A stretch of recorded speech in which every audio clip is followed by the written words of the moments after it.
Buenos días a todos. Hace tiempo se me pidió que pudiera hacer un video acerca de la pedagogía liberadora de Freire, así que me es interesante hacer el presente video. Sean bienvenidos. El tema de la libertad en la actualidad se ve afectada por varios factores que conllevan nuestra forma de vivir, ya que hoy en día hay cambios en nuestra sociedad que nos involucran a todos nosotros a participar en ella. Pero, ¿todo lo que hacemos nos lleva a una resolución de los problemas en los que vivimos?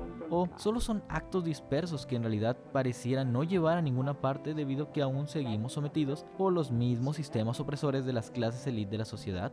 Esos aspectos cada vez se ven más difuminados por varios eventos, desde la educación, los medios audiovisuales y digitales, los sistemas políticos y los rubros familiares que cada vez hacen más complicado y comprender qué significa el término de libertad para todos nosotros. Por ello, hoy hablaremos de los argumentos que otorgó Paulo Freire acerca de la pedagogía liberadora y qué es lo que conlleva poder vivirla en nuestras vidas y nuestra sociedad actual. Educación y concienciación. ¿Qué significa educar en medio de las agudas y dolorosas transformaciones que están viviendo nuestras sociedades latinoamericanas en esta segunda mitad del siglo XXI? Para Paulo Freire, la educación verdadera es praxis, reflexión y acción del hombre sobre el mundo para transformarlo. Para ponernos en trasfondo, Paulo Freire fue exiliado en Santiago de Chile después de que el autor hubiera interrumpido su proceso por causa de la caída del gobierno de Goulart como consecuencia del golpe de estado de 1964. Lo que sucede es que la pedagogía que transmitía Paulo Freire era tal que todos los educandos se volvían críticos de su sociedad y ponían en juicio todas las actividades que se ejercían en su nación. Por ello, al ser una pedagogía liberadora, repercutía increíblemente en las razones reproduccionistas que varios, incluso Santiago de Chile, pretendía, valga redundancia, realizar en su gente, y así lograr formar personas poco críticas. Así que, prácticamente, Paulo Freire era un peligro para ese país, y por eso se le juzgó para poder lograr que se fuera inmediatamente de ese entonces. ¿Pero acaso su pedagogía era tan increíble como para formar gente con criterio bien desarrollado que pudiera enjuiciar en base a fundamentos bien construidos a su nación? Pues simple y sencillo, la pedagogía liberadora toma la base de la dialéctica de la discontinuidad que surge de las pausas propias de la reflexión. En otras palabras, la oralidad de Paulo Freire no expresa totalmente su estilo pedagógico, sino que más bien revela sobre todo el fundamento de toda su praxis, su convicción de que el hombre fue creado para comunicarse con los otros hombres. Este diálogo solo será posible en la medida en que acabemos de una vez por todas con nuestro verbalismo, con nuestras mentiras, con nuestras incompetencias frente a una realidad que nos exige actitud de gran tensión creadora, de poderoso despliegue de la imaginación. Lo que él desde un inicio quiere crear es que las palabras, en vez de ser vehículo de ideologías alienantes o enmascaramiento de una cultura decadente, se conviertan en generadoras, en instrumentos de una transformación auténtica global del hombre y de la sociedad. La educación entonces es un acto de amor, de coraje, es una práctica de la libertad dirigida hacia la realidad a la que no teme, más bien busca transformarla por solidaridad y por espíritu fraternal. Pero, ¿qué es lo que Paulo Freire realmente critica con su pedagogía liberadora? Fácil y simple. Él pone a debatir sobre la forma de cómo se educa en la actualidad, ya que en los niveles primarios y secundarios es donde poco a poco se van sentando las bases en los educandos para ser alienados, manipulados y así, al final, terminar siendo domesticados para el bien de la sociedad industrial que trata de formar trabajadores antes que personas que piensen, sino ¿por qué hay tantos analfabetas primarios como digitales? Eso es lo que él debate. Pero, ¿acaso su pedagogía era funcional? Para responder esa pregunta hay que remontarnos al año de 1947, donde puso en práctica todo lo que había creado y así llegó a alfabetizar a gente de las favelas en Brasil, gente que prácticamente no sabía ni leer ni escribir, pero conforme puso a prueba sus ideas y prácticas, es que en 45 días las personas iletradas lograban leer, escribir y fundamentar ideas e incluso debatir sobre sus situaciones actuales, algo que en algunos niveles educativos se interpone y se prefiere mejor el uso de la memorización antes que la crítica constructiva, lo cual él siempre trató de lograr con sus educandos conforme el amor y el esfuerzo mutuo. Gracias a esos avances con sus educandos es que poco a poco se fueron ideando y estructurando capacitaciones encabezadas por coordinadores y previamente construidos bajo la metodología de que Paulo Freire había construido y puesto en práctica, consiguiendo así letrar hasta más de 6.000 personas desde junio de 1963 a marzo de 1964, y luego con el firme hecho de poder culturalizar a más de la mitad de la población en Brasil en tan solo 2 meses meses es que él ideó un plan para crear círculos de cultura, donde esas mismas personas capacitadas pudieran educar a otras 30. Sin embargo, ¿qué creen que sucedió antes de que su idea se cumpliera? A los que ya lo conozcan, pues sucedió que hubo un golpe de estado en donde se prefirió eliminar esos planes de culturalización a la mayoría de la población. ¿Y por qué se imaginan que pasó eso? Pues a los que ya comprenden el grado de la clase dominante, entonces no habrá mucho detalle para aclarar, pero si no se entiende bien ese concepto, entonces vamos a conocerlo un poco mejor.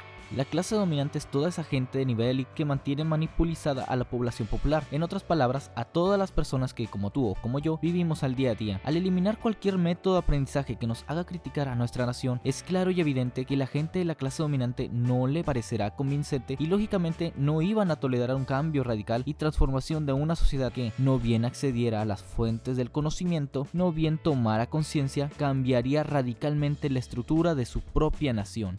Así como se menciona, la alfabetización no puede ser concebida como un acto mecánico, mediante el cual el educador deposita en los analfabetos palabras, sílabas y letras. Este depósito de palabras no tiene nada que ver con la educación liberadora. En lugar de ello, ese tipo de educación observa al educando como un mero objeto, privándolo de verse como un sujeto. En el fondo, los métodos tradicionales de alfabetización son instrumentos domesticadores, casi siempre alienados y además alienantes. Sin embargo, se puede considerar que todos los educandos que imparten ese tipo de educación alienadora como precursores de la negatividad contra la crítica y pensamiento constructivo? En realidad no, porque muchos no lo son por emisión ni por ignorancia, sino que responden a toda la política educacional de nuestros medios educacionales. Después de todo ello, ¿se puede concebir entonces a la educación actual como falseadora de pensamiento crítico, prefiriendo la alineación de masas? En eso, Paulo Freire reitera que toda la educación actual simplemente se concibe como bancaria, donde los mismos educandos se ven inmersos, no por ignorancia, sino por el solo hecho de pertenecer al sistema educacional. En eso, él alude a que toda esa alfabetización ingenua esconde, bajo una vestimenta falsamente humanista, su miedo a la libertad, y él confirma que la verdadera alfabetización debe ser concebida como un regalo de aquellos que saben hacer a quienes nada saben. Debe ser proclamada como un verdadero acto de amor,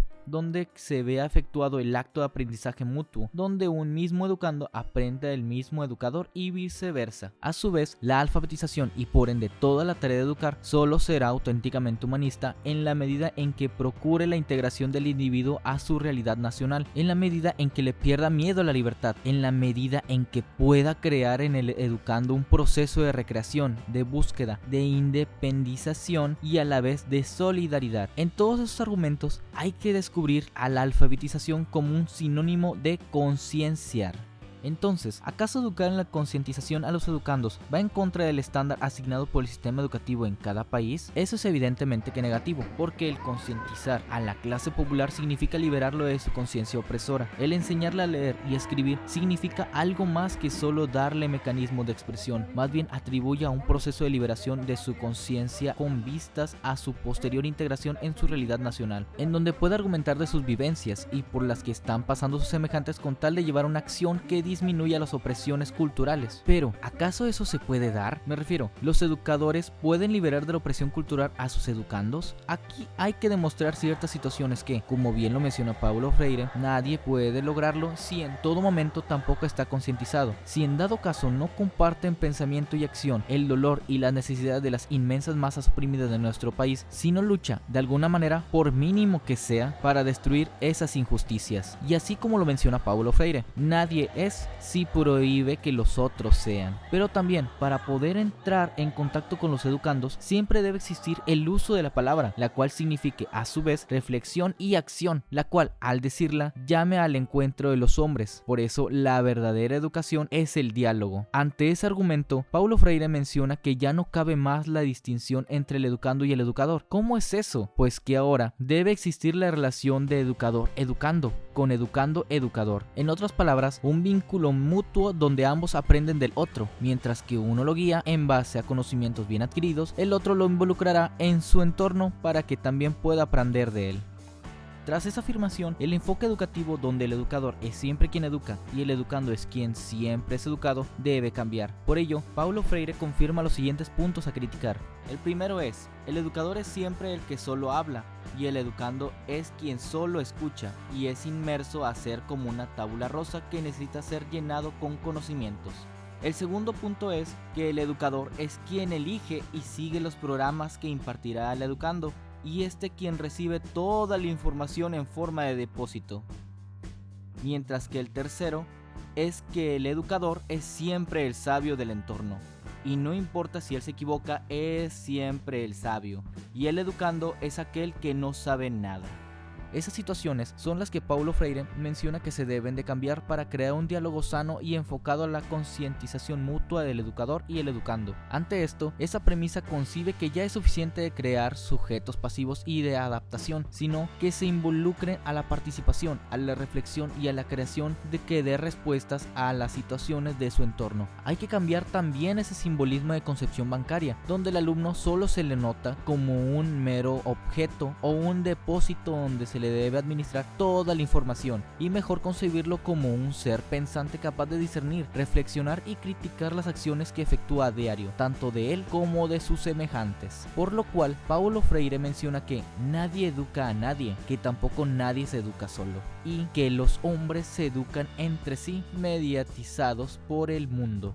Conclusión: como se ha mencionado en este video, la educación de Paulo Freire es principalmente problematizadora, fundamentalmente crítica, virtualmente liberadora. Al plantear al educando el hombre mundo como problema, está exigiendo una permanente postura reflexiva, crítica, transformadora, y una actitud que no se detiene en el verbalismo, sino que exige acción. Y ante la premisa concebida en este video, bajo la perspectiva de la pedagogía liberadora, se debe mencionar que concienciar no es sinónimo de ideologizar o de proponer consignas, eslóganes o nuevos esquemas mentales que harían pensar al educando de una forma de conciencia oprimida, ya que esto es lo que menos busca, sino que busca la participación conjunta del pueblo o en el poder, y alejarse de la opresión y de las clases élite u opresoras. En todo caso, no es posible dar clases de democracia y al mismo tiempo considerar como absurda e inmoral la participación del pueblo en el poder. Por ello, todos los argumentos en base a la pedagogía del oprimido se convierten en la práctica de libertad propuesta por Paulo Freire para realizar un cambio en nuestra sociedad actual. Muchas gracias por su atención. Les habló Marce Ramos para su canal, y nos estamos escuchando en el próximo video.